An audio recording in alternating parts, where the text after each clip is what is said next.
If you're leading a team right now, doing everything that you were taught to do, and you still feel exhausted, disconnected, or like you're carrying everything alone, this episode is for you.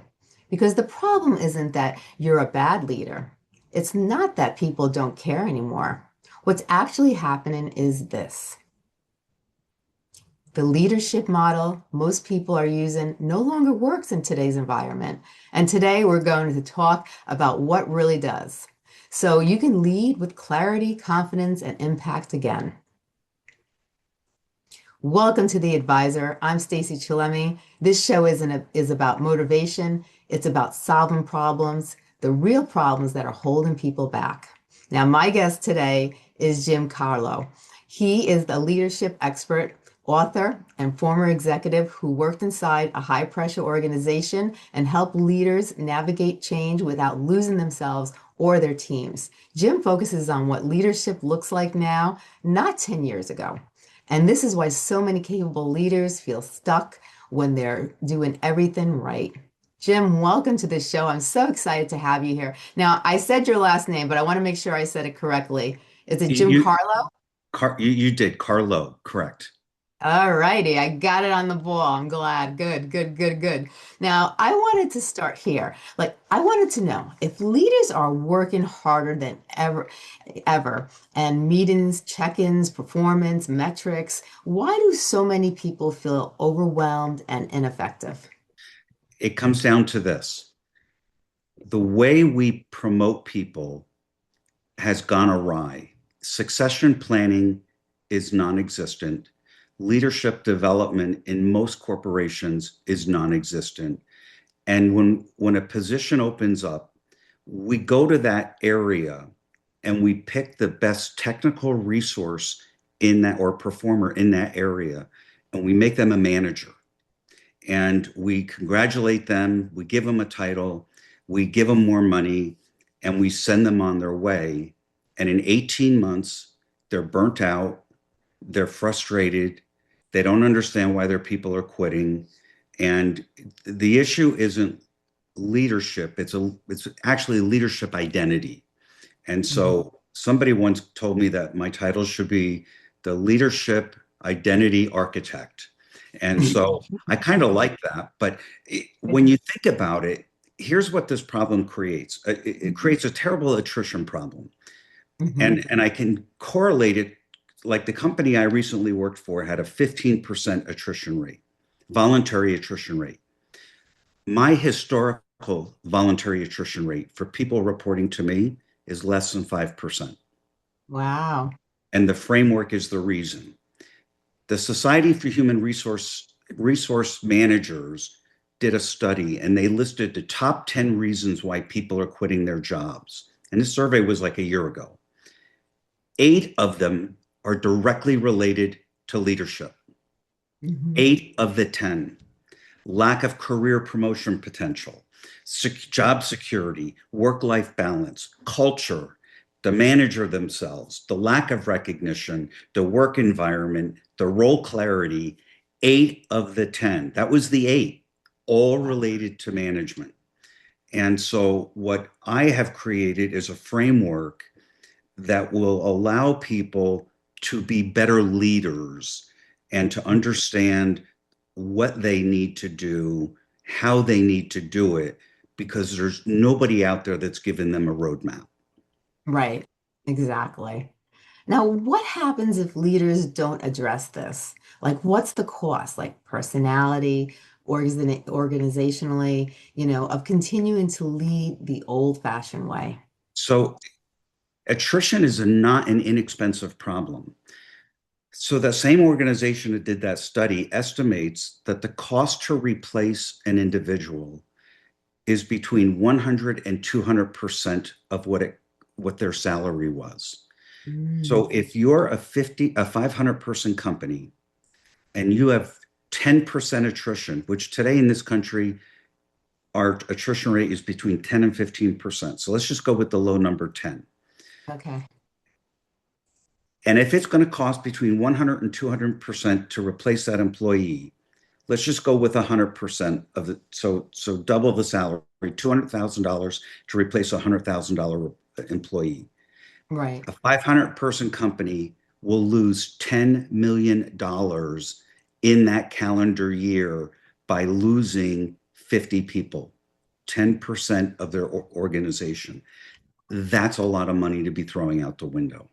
That is. And the secret is getting people back to the human side of leadership and being able to communicate effectively with transparency and working together and not working behind closed doors. Right. And I'm sure that that's where your audience and the leaders that I mentor, they really feel frustrated because they don't know what to do. Right. Now, so if you're leading more but feeling less effective, it's not because you're falling, it's because the system you're using is outdated, correct? Correct. It's either outdated or they don't have a framework to work within. And Mm, it's the framework of those principles that makes the difference. And then it builds the trust with the employees. And more importantly, it builds psychological safety for the right, employee. And if an employee doesn't feel psychologically safe, they're not going to be committed for the long term and are not going to be as supportive in following you as you would have hoped. And right. this is and this struggle is also worldwide. It's not just here in the United States, because I have been on podcasts in Australia, South Africa, Switzerland, Germany, and it resonates in all areas of the world. Right. Now, I've seen so many businesses, stick with the old-fashioned way, and then all of a sudden, things aren't working right, and they still don't know how to change. They're still kind of lost, or they're just stubborn. So a lot of these people, I find, this is the way it's worked for me all these years. It's going to continue, but it's not, and the numbers show that it's not. But, and I see that all the time when I talk to a lot of business leaders, a lot of owners, a lot of they keep going with the old way. But, as time goes on, especially now, things in life have changed tremendously, and we as business owners have to change with it. Yeah, we have to evolve. And I mean, everybody's worried about AI, but AI is not going to change leadership Right. because AI can't do the human aspects of leadership. Yeah. AI can't show compassion. AI can't show empathy. Right. AI can't, so all of the principles that I instill or that I teach about are AI proof. Hmm. And leaders are going to need them more than ever in the new world because they're going to be getting data faster because of AI, but the emotional impact or the psychological impact on employees, if they don't make change, is going to cause higher rates of attrition, Hmm. unhappy employees, and a very unstable work environment. And I'm seeing that all over the place. The more I talk to different people in different companies, large companies, they're experiencing that right now. And a lot of people think that AI can take over, but it can't. It's just a program with a lot of information, and it can be used, if you use it the right way, it could be used for a lot of great things, but it cannot take over another human being. And the emotional aspects, the psychological aspects, it can't fulfill those needs. Absolutely, it absolutely can't. And in fact, for corporations, I have a 2.5 day accelerator workshop that I can come in and instill these principles in that organization for those people that are interested. In fact, I've even come out, well, it's not posted yet to my website, but it will be within it better be before the end of the month. That's my target. Some even for individuals, some classes that they can take online from my website that are based on these principles that we're talking about to further develop themselves. Um, and the other thing I want to throw out there that I talk a lot about in my book is mentorship. If Hmm. you want to manage or lead, you need to have mentors that you can look up to. And I Right. always recommend that you not pick your boss as a mentor because you Hmm. want a difference of opinion. Not Yes. that not that you're second guessing your boss, but the as a boss of somebody or a manager of somebody, it's hard for me to give them advice knowing that it, it may be selfish advice, which isn't appropriate, but it Yes. in a lot of cases that's what happens. And so Yes. pick another business leader in another department or another company that you can call on and who can help guide you and coach you. I have had mentors my entire life, Hmm. and I still to this day. And Yes. so I very much believe in that as well. I do too.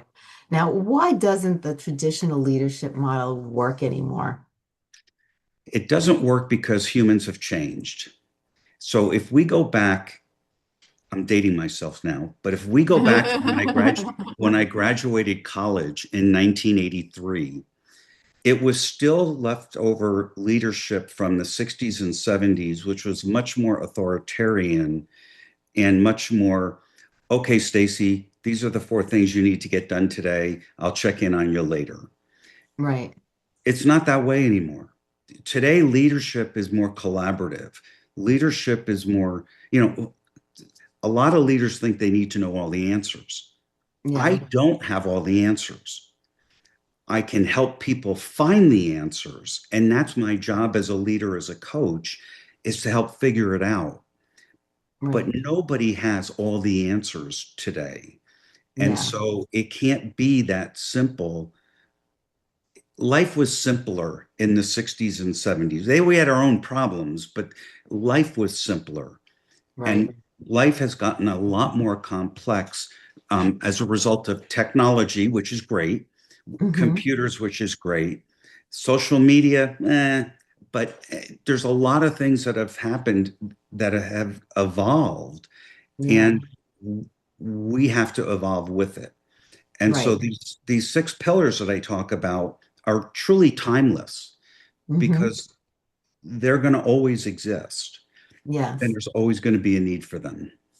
100%. Now, what's actually happening with people psychologically and emotionally that leaders are missing? Leaders are missing the aspect of, I'll call it caring, but Hmm. it's really, we've gotten away from transparency and integrity. Right. And to me, integrity is non negotiable. Hmm. And I learned this the year I graduated college.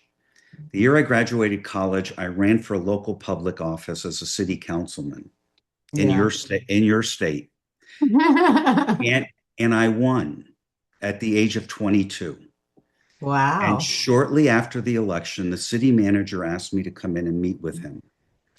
And I sat down, had no idea what we were going to talk about. And it was a friendly conversation. And then he said to me, I'm going to ask you to do me a favor. And then I said, I'm not even sworn in yet. And somebody wants a favor, right? What is this about? And I looked at him and I said, Don, what can I do for you? He said, you're a smart individual. And here's what I want you to do. Every night, when you put your head on the pillow and before you close your eyes, I want you to ask yourself one question. Hmm. Did I do anything today for my own self benefit that was at the expense of another individual, group of individuals, or organization? Right. And then he went on and said, if you answer yes to that question, you need to do two things immediately: figure out how to unwind it, number one, and then Hmm. number two, figure out how to never repeat it. Right. To this day, I ask myself that question every night. I have never had a night where I've answered yes. And that short discussion with him has really guided me in my career. Yeah. And integrity to me is non-negotiable. And people Right. that work with me know that. And it's probably why I'm the first phone call they make when they decide to change a job and they Yeah. ask me if I have an opening Hmm. because they know what they're going to get. And a Yes. lot of times you don't know what you're going to get in your next leader. You can only get so much out of in an interview process. So Right. integrity and transparency is so important because if you don't have those, the next set of pillars, which is compassion and empathy, Hmm. will not be trusted. Right. You can't show sympathy or compassion or empathy to someone who doesn't trust you because it's Exactly. just going to go in one ear and out the other, and they're not going to believe it. Right. And the other part is once you lose an employee's trust, you virtually can never get it back 100%. Mhm. You may Yes. get it back 90% if they stick around, but the likelihood of them sticking around when they finally lose trust in their management is going to be turnover. Yes. I agree. Now, this is the moment where most leaders miss. They try to fix performance when the real issue is connection and clarity. So, what I'd like to know is how does a leader adapt to lowering standards or burning out? I think leaders have to take the approach of understanding what even their people are going through. So, Yeah. as a leader, my role is two things. A, develop the next level of leaders to come Hmm. along. But B, I have to be able to recognize when you're having a bad day or something's off. The Yeah. dog is ill or spouse is ill or something. And that's hard to develop and learn. Yeah. But but if and the reason it's so critical is if I see you walk in and you're usually smiling every morning, you've got your coffee in your hand, and today Yeah. you come in, you're not smiling, your chin's down, and you're going right for your desk, you're going to end up having a conversation with me with, I'm going to say, Stacy, is everything okay? Right. And how can I help you? And it's those things that matter. I'll give Yeah. you an example. I had a woman who worked for me a couple of years ago as a single mom, had a son who was 12 years old. Um, And it was around the end of July. And I happened to say to her, you haven't taken time off to be with your son this summer. Right. Why? And she Hmm. said, I've got too much to do. And this was on a Wednesday. And I said, well, that's going to change right now. I said, I want you to close your laptop. I want you to sign off. And I don't want to see you online, sending emails or anything till Monday morning. And you spend the next 5 days with your son. She looked at me and then she said, can I negotiate this? And I was like, no, this is not negotiable. And she said, but no, let me finish. She said, I've got a couple commitments for customers that I have to get done by Friday. Can I do this next Wednesday, Thursday, Friday? And I said, you have a deal, but you can't push it out beyond that. I said, Mhm. your son has got to have your attention. You're a single mom. Yeah. Dad's not involved. Right. You're and your son's at a very sensitive time in his development. She took the time off, and when she came back, she thanked me for forcing her to do that. Because if I hadn't done that, he probably would have started the next school year and she would have lost the opportunity to bond with him at a very important time in his development. Right. But that's our job. Yeah. And I don't think the leaders really understand that. And Yeah. then you have leaders who think that who know that they struggle as a leader.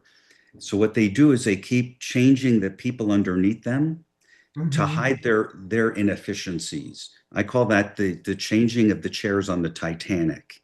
Because eventually what happens, the boat sinks. And the leader's going to sink because eventually somebody's going to figure out that changing all these people every year or every 2 years isn't working. So it's got to be a leadership issue. And that's what Right. we have. We have a leadership issue. I agree. Now, what's one leadership behavior that people can stop doing immediately, and what should we should replace it with? They can stop. One thing that they can stop and replace it with. Um,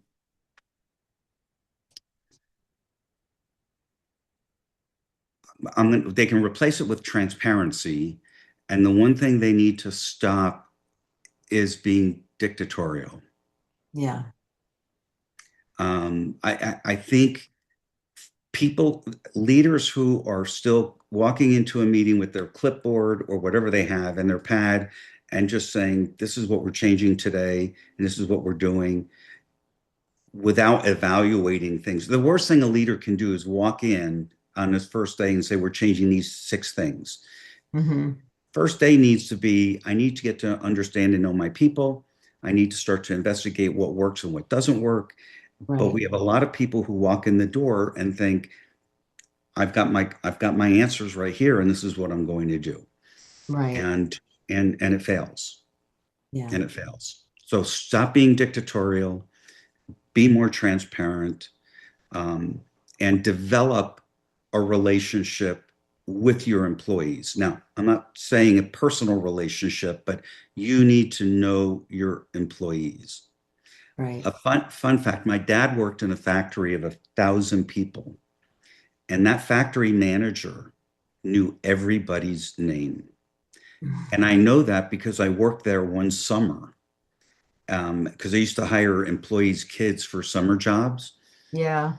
And whenever that plant manager walked past me, he'd say, Jim, how are you doing today?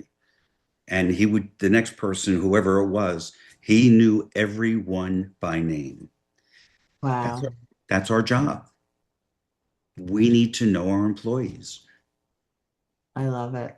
I love it. Now, can you share an example of a leader who made this shift and what changed after they made it?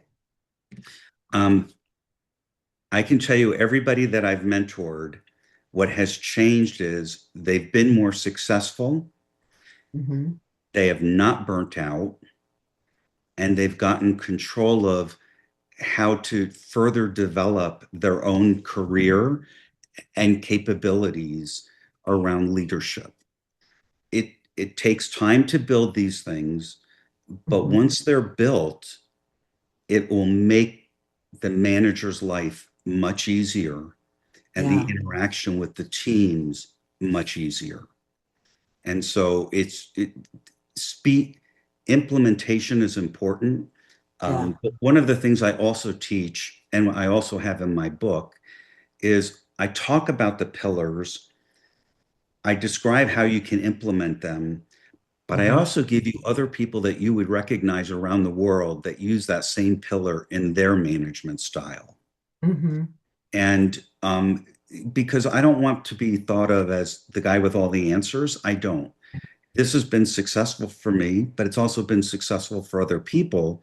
And I want to promote that. So if somebody wants to learn how the leader of Microsoft used, one of these pillars, they can see that in the book, and then they can go read about the chairman of Microsoft. Right. Now, who needs this message the most right now? And how do leaders actually know when it's time to change and how they're leading?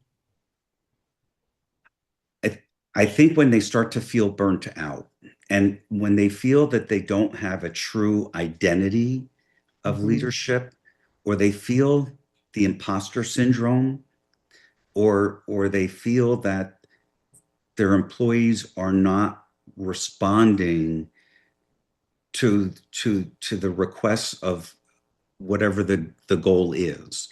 If Hmm. there's no buy-in, and if you're at that point, you're at a point where you're disconnected from your team and you're losing their trust, and you're going to burn out, Hmm. because what ends up happening is the leader ends up still doing all the work, Yeah. right? And so, and hey, I'm just as guilty as that. Early in my career, people would Yeah. come to me and say, I'm having trouble with this. Okay, here's, and I'd help them and I'd hand them the answer. And then Yeah. one day, my manager came over to me and said, you're doing their job for them. Yeah. And I was like, you're right, I am. And he says, that's not your job. Your Yeah. job is to help them get the answer. And and I I was very thankful. I was reminded very quickly of what my job was. And I think that's the other piece of burnout is somebody who's been a technical expert becomes the manager and people come to them and they want to just jump in and solve it. And they Hmm. wonder why they can't get out of the office at 5 o'clock and they're Yeah. working 16-hour days. You don't Hmm. need to. Right. You really don't. Most people that own a business think they do, but they really don't. They really don't. They really don't. It's true. Now, how does a leader take care of themselves without feeling selfish or weak? I it's I call it investing in yourself and not to be afraid to try new things, not to be afraid to fail at something, to learn from it, and Hmm. and and to be working more closely with the employees in a collaborative way, and to really build that relationship. Um, Yeah. and it's in, and the other thing that's important is to really understand who's all on the team. Hmm. And so, a funny story, I worked at a company here in the Texas area. It was a national company. We were based here. And we had this woman, her name was Kathy. Hmm. And Kathy came on the floor twice a day to empty the trash and to clean up the kitchen. Hmm. And I noticed one day that I'm the only one that talked to Kathy. Hmm. And we would talk for 5 or 6 minutes and just, chit chat. And one day I noticed Kathy came walking through and nobody spoke to her. So I sent out an email to the entire floor. And I said, the first person that can come to me and tell me the name of the person who takes out your trash and picks up after you in the kitchen, I'm going to give you a $50 Starbucks card. Hmm. I went wrong by not telling Kathy I was going to do this and not telling Kathy's boss I was going to do this. And what Right. happened was 50 people, I see these heads pop up out of the pillars, out of the cubicles, looking Uh-huh. around for Kathy. And when she eventually came in the door, they kind of stormed on her, and she got scared and left, and went down and got her boss. And her boss calls me and says, "What's going on up there?" And I was like, "Oh my God, I'm in trouble." And so she, and her boss was funny. She said, I figured that's exactly what it was. And she said, because Kathy's always talking about conversations with you, but she doesn't talk about anybody else. And I said, well, that's because nobody else understands that she's part of the team. Yeah. But you know what happened? What? After that episode, the kitchen was cleaner because the employees were cleaning their own dishes and not leaving them for Kathy because they Right. now knew who she was. And they now recognized her as being part of the team. And we have to remember, the janitors and the different people all have a role in society, Yeah. but they're humans and they deserve our Exactly. interaction. They do. They really do. Now, if a leader is listening today and feels tired, discouraged, or unsure that they're making a difference, what's one thing you would want them to understand? I would want them to understand that it's fixable and that it's not difficult to fix and that there's people out there that can help them and I can help them. They can DM me on LinkedIn. My website will have some free content as well as some courses that you could take on your own that'll be out in a few weeks. But there are people that are there to have their back. And a lot of times leaders are thrown into positions, and just like employees, where they don't feel that their manager has their back. Right. And it's a lot of it's not rocket science. It's really, if you really start to study emotional intelligence, it's Mm-hmm. really the humanistic side of leadership that's missing because they Yeah. don't teach it at Wharton. They don't teach it at Harvard.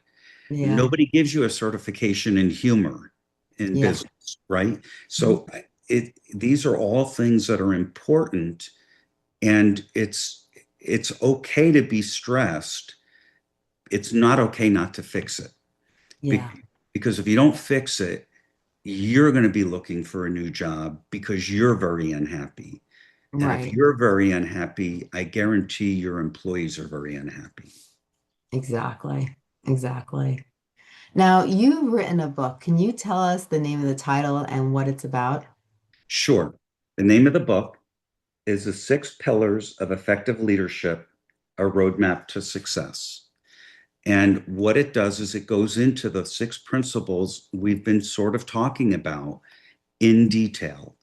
The Mhm. book is 174 pages long. It's not a difficult read. I want it to be succinct, clear, with Mhm. actionable items that people could implement. The other thing I wanted from the book was if somebody picked up the book who knew me, that they could feel me saying the things in the book directly to them. Mhm. And I was very successful at that, even though the editors tried to change a lot of it. Yeah. And I've had people write me who don't know me. And I got a letter earlier this week, in fact, from a woman who said, I felt like you were sitting next to me on the couch, bestowing these wisdoms in the book on Mhm. you, or on me, in her words. Yeah. And to me, that's a change. And Hmm. that's a person who now understands the things they can do to be a better leader by implementing the principles in the book. Right. I love that. Now, what other services and products do you offer also? So I offer a 3-day workshop for corporations. I offer individual workshops that are done on the internet. Hmm. And it's the same content as the uh, in office corporate version, but it's a do it yourself online. I also offer personal coaching and mentoring. I'm trying to do less of that and more group stuff and Yeah. group mentoring as well. Um, I haven't decided to start a podcast. I haven't started a newsletter yet. But for those that want to follow me, I do post very often on LinkedIn, and also on Facebook and Instagram, and it is all focused on leadership, Right. and the principles and the things that I'm reading and how it can help you. So you should reach out and follow me that way, or sign up on my website, so that you're in tune to anything that's changing within it. But there are going to be tools out there that can help you. I love it. And where can people find your book? My book's available on Amazon, on Barnes and Noble. Um, uh, I can't think, Lulu, and a Hmm. couple of other outlets, Ingram Sparks, or they can even buy it directly from my website. But it is available. It's available in audio on Amazon, paperback, and hardcover. I love it. I love it. Now, before we go, you had mentioned that you were giving away a couple of free signed copies of the book. Can you tell us a little about that? Yes. So I'm very interested in feedback and how the conversations resonate with people. So the first 5 people who DM me on LinkedIn, I will send them an autographed copy of this book. And so you won't have to buy it. And you don't have to, there's no commitment on your part to do anything other than read it, Hmm. and hopefully have success with it. But the first 5 people who DM me, you have to reference Stacy's podcast, and you have to, you don't have to reference the date, but it's Stacy's podcast, and I will send you a free copy of the book. I love it. I love it. You know, this was an amazing interview. I really appreciate you coming on this show. This topic really matters. It's really important because I see these problems occurring all the time, every day. And, communication is key and understanding how to communicate, emotionally with your with your coworkers and really have that close bond and to be, also sentimental to their needs, like the story you had told earlier, I think is so important. I think everything that you have brought up today is really helpful. I think people have to understand leadership and understand that it's changing and that we have to look at things from a different angle and different perspective. It's not like the 60s and the 70s and the 80s and 90s anymore. It's changed a lot. In just a short period of time, it really has changed a lot. And I think if we're going to be successful in business, if even large companies are going to be successful, they have to really start looking, at leadership from a different perspective. And I think you really brought up some great factors and great points today. And I love some of the tools and the strategies that you brought up also. I think they're really helpful. I think they can make huge changes in companies and businesses and even practices, because anything in business, your book, your strategies, your tools, your knowledge can apply to. And I'm so glad that you came on the show, and I'm really, really am happy. I love your knowledge because it's so authentic, and I really appreciate your time today on the show, and I thank you so much for being here, and I would love to have you back. Yeah, just let me know when. Just let me know when. I was really looking forward to this podcast, and I'm glad I came, and I'm certainly grateful for being invited. So thank you. Oh, you're so welcome. And I'm so glad that you came on the show. Now, for everyone, I'm Stacy Chillemi, and this is The Advisor. And thank you so much for joining me and Jim today.